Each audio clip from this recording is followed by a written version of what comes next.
So Tanea's got the most beautiful, glowy skin, like literally ever. Sweat. And I absolutely loved in her makeup, and we want to keep it Thanks. that way through makeup.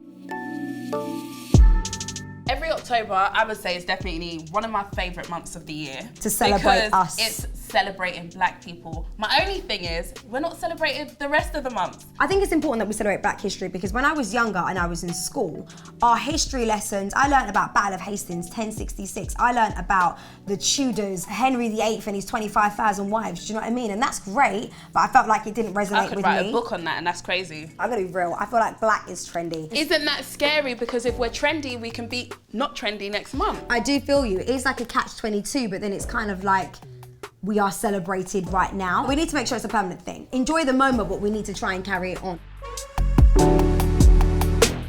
Guys, can we take a moment of silence? Can we just appreciate this skin right now? Because the glow is coming through. I'm trusting you because there's no mirror. She can't see, I don't know what I look like.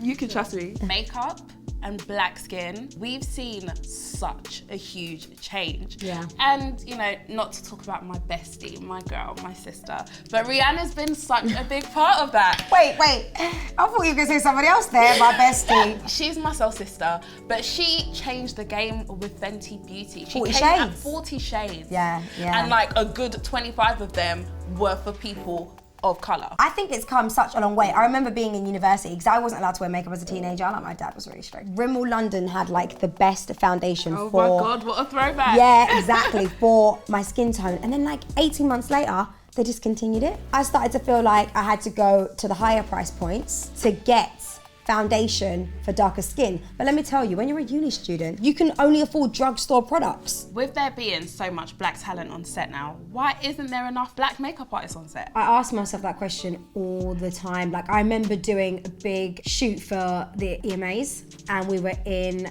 Rotterdam and there was probably about 2 black makeup artists and I got put with one of them, of course, so like relief because I knew that she knew my skin and she could work with my skin because I was a very similar skin tone to her. I just think we need to start thinking about this word diversity that they use so much. Like everyone wants to say, oh, we're so diverse, but really are they?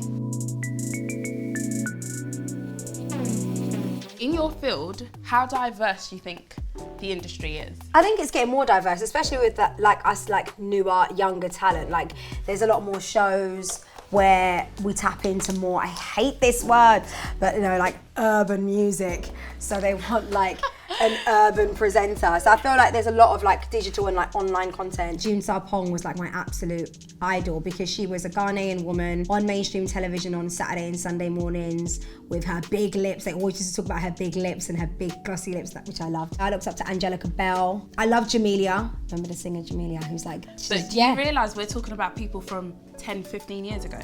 Like we have no current TV right now. They're still working. They're all still working who I named. But that's the problem. Yeah. The problem is we still have to look up to someone from 20 years ago. We're literally, I'm scratching my head like, oh my God, Angelica back in the day. Or like, June growing up, I was 7. June back in the day. I'm almost like reaching my 30s and I'm still talking about June. Yeah, because she's a legend. She but is I know a what you legend, mean. but do you get know what I what you mean? mean. Do you feel like your success is capped because you are a black girl?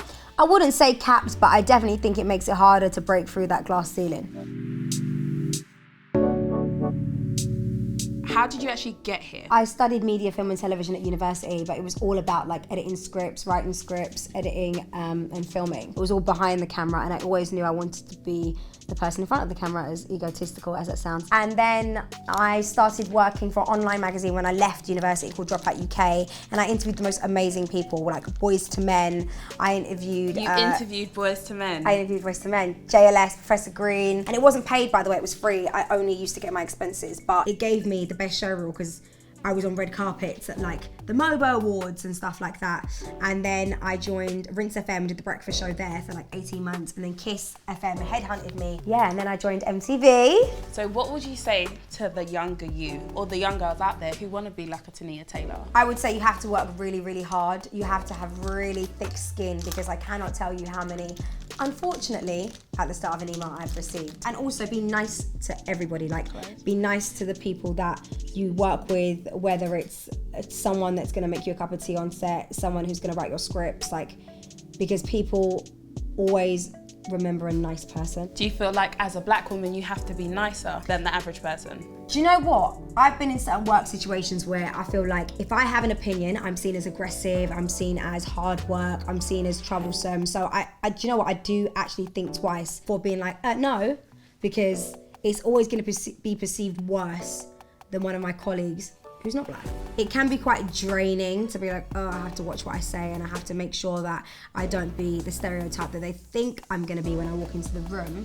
But I wouldn't say mentally it affects me too much because I don't allow it to. As I finish up your makeup now, like, what does makeup mean to you? Makeup is just a fun tool that you can play around with, different looks. I almost feel like when we do different looks together, I'm like a different character. Do you know what I mean? I'm like, oh, I've got like a red smoky eye. Oh, I've got like a red lip. I think it's fun and I think it just enhances your natural beauty, but I don't think it should be taken too seriously. I absolutely agree. Have fun with makeup. Yeah. You should feel just as beautiful without makeup as you do with makeup. Looking after yourself is super important as well. If you look after your hair, you eat well, you look after your skin, you'll just always feel beautiful. Drink water.